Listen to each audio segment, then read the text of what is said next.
অঞ্জন দত্তের শ্রুতি নাটক প্রিয় বন্ধুর 25 বছর উপলক্ষের আজকে এই অনুষ্ঠান। কেমন হলো এই অনুষ্ঠান আর কে কি বলল চলুন শুনে নিই। অনুরোধ করছি নীলাঞ্জন এবং অমৃতা দুজনকেই। নমস্কার। ঠিক আছে, 1998 সাল যখন প্রথম প্রিয় বন্ধু বেরোয় প্রকাশিত হয়, তো তখন সেই সময়ের নিরিখে সম্পূর্ণ একটা অন্যরকম কাজ ছিল। তা 2023-এ হঠাৎ আমার মনে হয় যে এই বছর প্রিয় বন্ধুর 25 বছর উদযাপিত হচ্ছে, তার কিছু একটা করা দরকার। সেই অর্ণবাদ জয়িতাকে যদি নতুনভাবে ফেরত আনা যায়, তো আমি আজকে এই সময়ের পরিপ্রেক্ষিতে কিছু একটু আন্তর্জাতিক ঘটনার ব্যাকড্রপে অর্ণব জয়িতাকে আমি ফেরত আনি।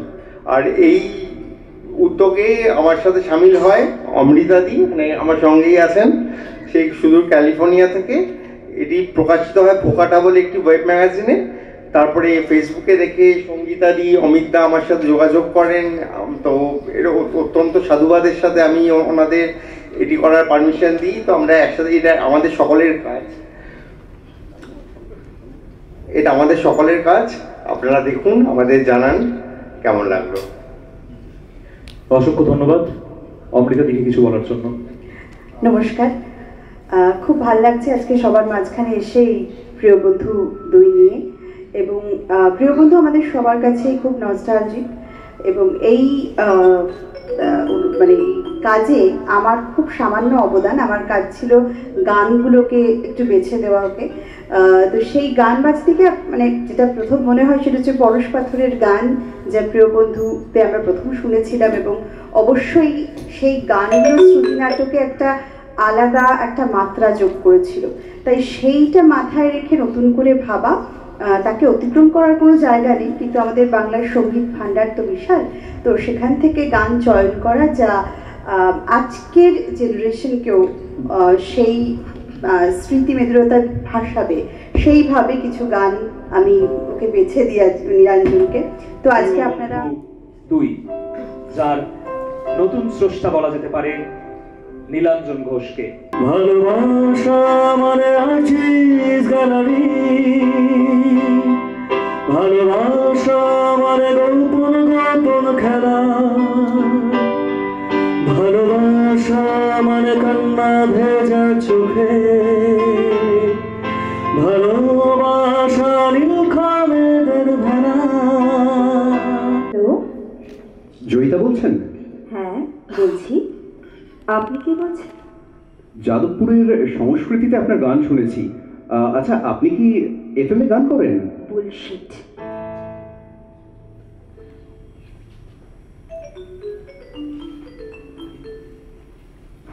হ্যালো, আচ্ছা, আজ প্রেসিডেন্সি ফেস্টে কি আপনি পার্টিসিপেট করছেন? আমি কিন্তু আপনার জন্য গলা ফাটাতে লোকজন নিয়ে যাব। আপনি কে বলছেন বলুন তো? আর আমার ব্যাপারে এত কিছু জানেনি বা কোথা থেকে?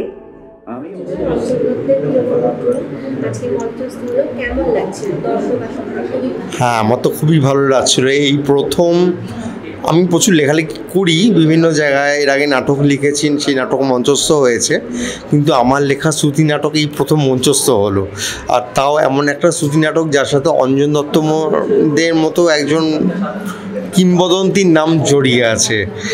কাজেই মানে একটা এক স্বর্গীয় অনুভূতি, আমার দারুণ লেগেছে। হ্যাঁ, এটা প্রকাশিত হয়েছিল, এটা গত বছর 2023-এর মার্চ মাসে লেখা। প্রকাশিত হয়েছিল ভোকাটা ওয়েব ম্যাগাজিনে 2023-এর 23শে জুলাই সংখ্যায়। তারপরে মঞ্চস্থ হলো এই 2024-এর বিশ্ব সঙ্গীত দিবসে। আমি খুশি। নাটকটা যখন দেখলে মঞ্চে কেমন লাগলো? ভীষণই ভালো, একটা একদম হয় না মানে সার্থক একটা এতদিনের কাজ, যেটা আলটিমেটলি দেখা গেল। এবং যেটা হয় আর কি, আমার কাজ তো ছিল গানটা চয়ন করা, তো সেইটা চয়ন করাটা এক জায়গায়, কিন্তু শুনতে নাটকের সঙ্গে মিলিয়ে কেমন লাগছে সেটা তো আজ ফার্স্ট টাইম শুনলাম। তো ওরা অসাধারণ গেয়েছে, সুদেষ্ণা এবং অমিত দুজনে খুব ভালো গেছে। তো খুবই সুন্দর একটা অভিজ্ঞতা অডিয়েন্সে বসে দেখে আর কি। যখন দাদা দায়িত্বটা দিয়েছিল গান চয়ন করার, একটু কি ডিফিকাল্ট মনে হচ্ছে? ডিফিকাল্ট মনে হয়নি, অন্যরকম মনে হয়েছে। কারণ প্রথমত নাটকে গানের ব্যবহার শ্রুতি নাটকে তো সেইভাবে খুব একটা এর আগে হয়নি। আমি যদি মানে প্রিয় বন্ধু ছেড়ে দিই আর কি, যেটা হয়েছে সেটা হচ্ছে রবীন্দ্রনাথের অনেক নাটককে শ্রুতি নাটক করা হয়েছে, সেইখানে ওনার গানগুলো সেইভাবে এসেছে। কিন্তু এখনকার দিনে শ্রুতি নাটকে গানের সেরকম ব্যবহার নেই, তো সেই জন্য একটা কঠিন কাজ বটেই। কিন্তু যেহেতু রেফারেন্সটা ছিল এই প্রিয় বন্ধুরই, সেই জন্য অতটা কঠিনও নয়।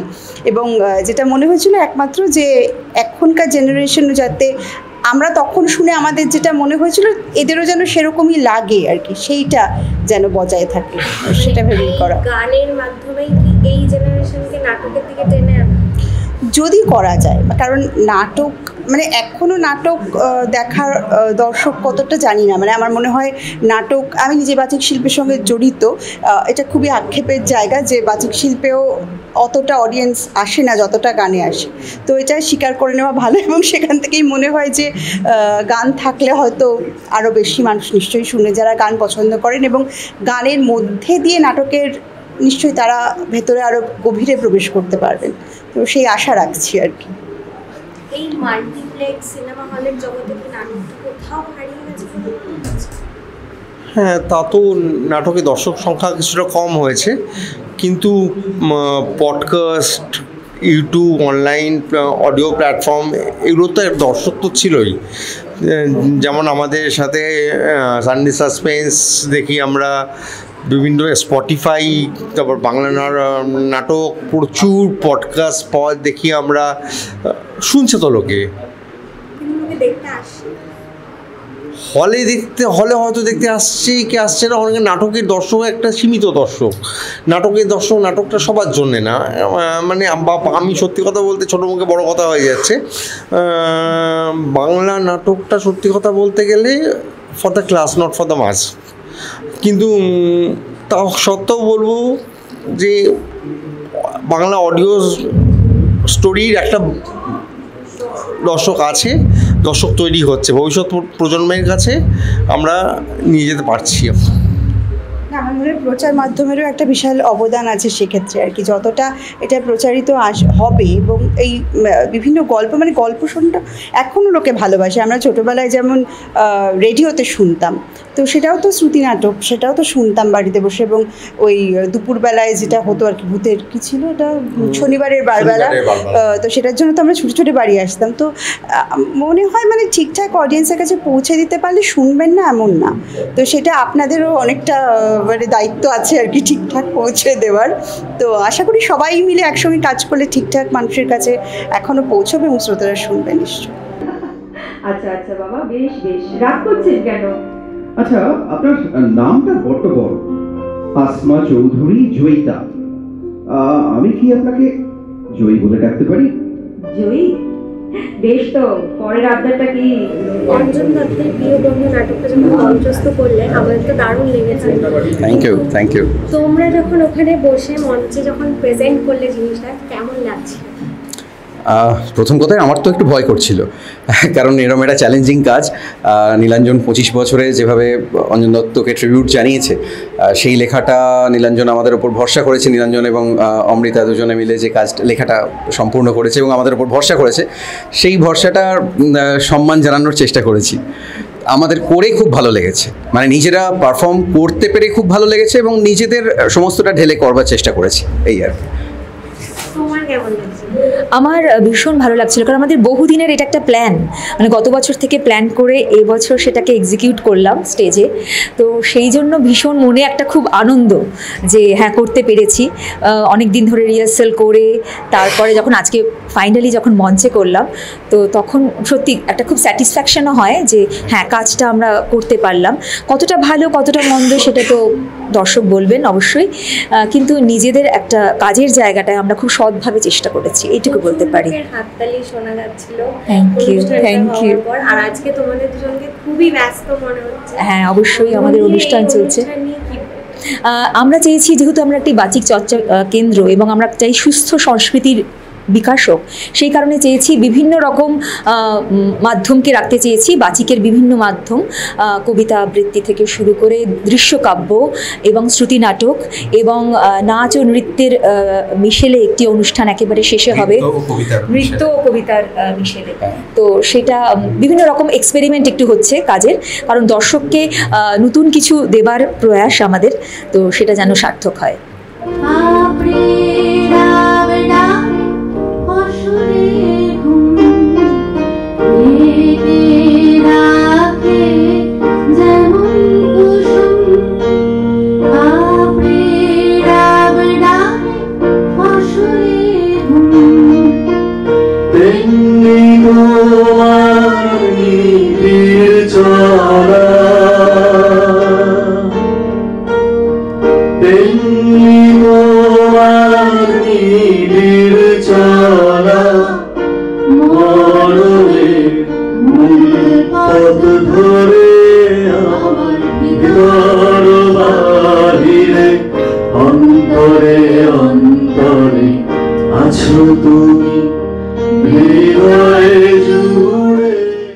মঞ্চে যখন পারফরমেন্স হচ্ছিল অনেক লোক অনেক হাততালি দিচ্ছে, তোমার ভেতরে কেমন টেনশন চলছিল বা কি অনুভূতি হচ্ছে?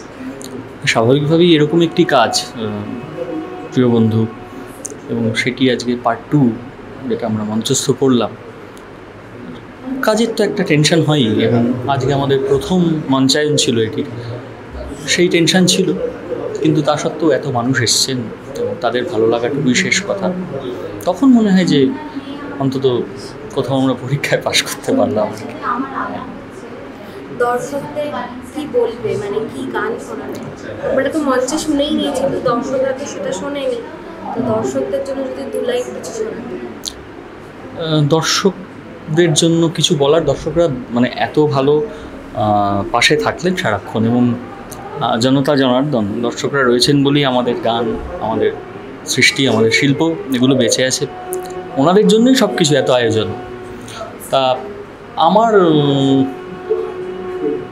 মনে পড়ছে যে আমার গত বছর পুজোর একটি গান যেটি আমি রেকর্ড করেছিলাম আমার নিজের সুরে এবং আমার কথায়, আমার গাওয়া, সেটি মহিলাদের, নারীদের ক্ষমতায়নের ওপর, এসো দুর্গা মায়ের কাছে। আমি সেই গানটা একটু 2 লাইন দর্শকদের জন্য গাইছি। পুজোর নতুন পুজোর কাজও শুরু হয়েছে, এবং বলে রাখি আমার দর্শকদের যে বেশ কিছু অ্যালবামের কাজ চলছে, কিছু রেকর্ডিং হয়েছে, আরও কিছু হবে, কিছু ভিডিওর কাজ চলছে, সব কিছু মিলিয়ে আর কি। তা এইটি আমার একেবারেই নারীদেরকে সমর্পিত, নারীদের ক্ষমতায়ন, নারীদের লড়াই, নারীদের বেঁচে থাকা। এসো দুর্গা মায়ের কাছে, এই 2 লাইন। এগিয়ে চলার শপথ, এগিয়ে চলছি আমরা, এগিয়ে চলাই পথ, এগিয়ে চলুক মেয়েরা।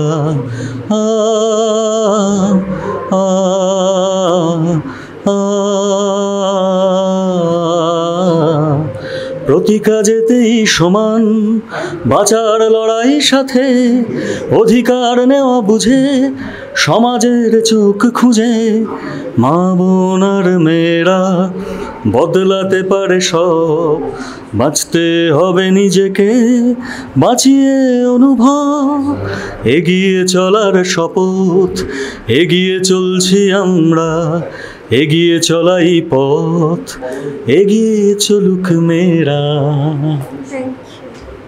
আকাশটা বড়ই নীল, আজ আমায় পিছু ডেকো না, যে রং তোমার চোখের সামনে, সে চোখ ভিজিয়ে দিও না। মঞ্চে নাটকটা অনেকেরই অনেক হাততালি পেয়েছে, যখন মঞ্চে গান করলে তখন সেই অনুভূতিটা কেমন ছিল? দুটোরই খুব ভালো লাগা আছে, একটা অন্যরকম জিনিসের সাথে কাজ করা। আমি মূলত এমনি গানই গেয়ে থাকি মঞ্চে, তো এই শ্রুতি নাটকের সাথে গান গাইতে পারা একটা খুব ভালো স্ক্রিপ্ট নীলাঞ্জন এবং অমৃতার, তো ওভারঅল সব মিলিয়ে গান আর ইয়ে মিলে তো ন্যাচারালি খুবই ভালো লেগেছে, আমার খুব ভালো অনুভূতি। একটু কি টেনশন হচ্ছিল?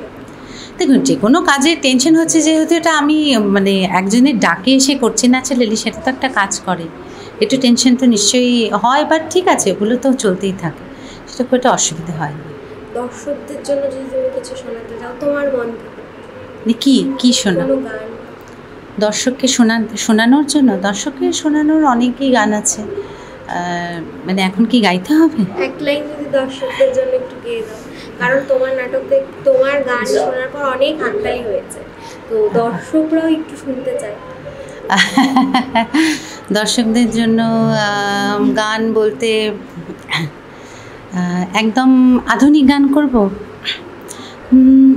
শহর জুড়ে যেন প্রেমের মরশুম, আলোতে মাখামাখি আমার গ্রিন রুম, কখনো নেমে আসে অচেনা প্যারাশুট, তোমাকে ভালোবেসে আমার চিরকুট কলকাতা, তুমিও হেঁটে দেখো কলকাতা, তুমিও ভেবে দেখো কলকাতা, তুমিও হেঁটে দেখো কলকাতা, তুমিও ভেবে দেখো যাবে কি না যাবে আমার সাথে।